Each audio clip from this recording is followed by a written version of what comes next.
The environment right now for hiring talent is ultra competitive. It's hard to find the right people. I'm curious if there's a name for. I'm going to describe a situation for you, and I want you to illustrate this for me. So let's say we're a team of engineers having the hardest time finding somebody, but I finally found somebody. But they're coming in at such a high pay rate compared to what I'm paying the rest of my people on the team. What is that? That is pay compression. Okay, and are there risks associated with pay compression? Absolutely. And we are seeing this across the board in lots of different jobs in all industries. The market for talent is tight. It's demanding that employers pay higher wages.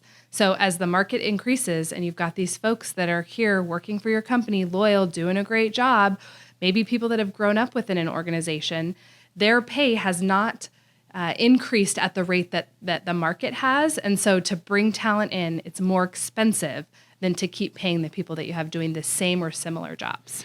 Now, I could see that there's two sides to this with risk. One is like morale and culture. So you're going to basically irritate your people because they're not getting paid as much. It's an understatement. And people will talk. Yes, we know they that do. for a fact. They do.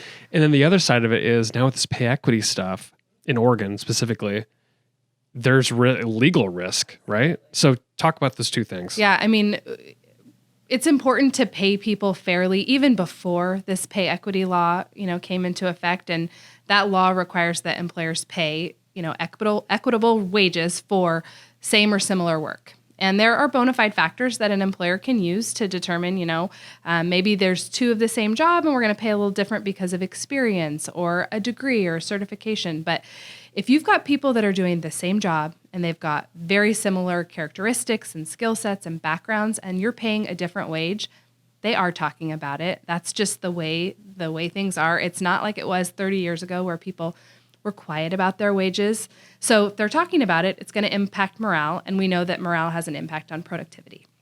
So that's a huge risk to employers. And then you throw in this legal implications and those claims are expensive. And just a claim in and of itself has an impact on morale. It seems like you'd have to fix it like right away too. Absolutely. So I don't know what the time frame is on fixing the pay equity issues, but I imagine if you as an employer have any sort of hint that you have pay compression going on and inequity as far as pay goes, you need to probably fix it. What are the steps involved in that?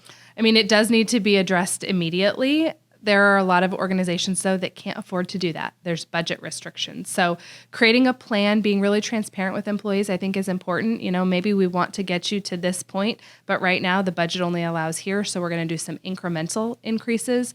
There's also those folks that are maybe above market. So we want to have conversations about that. And those are employees that we would call red circle.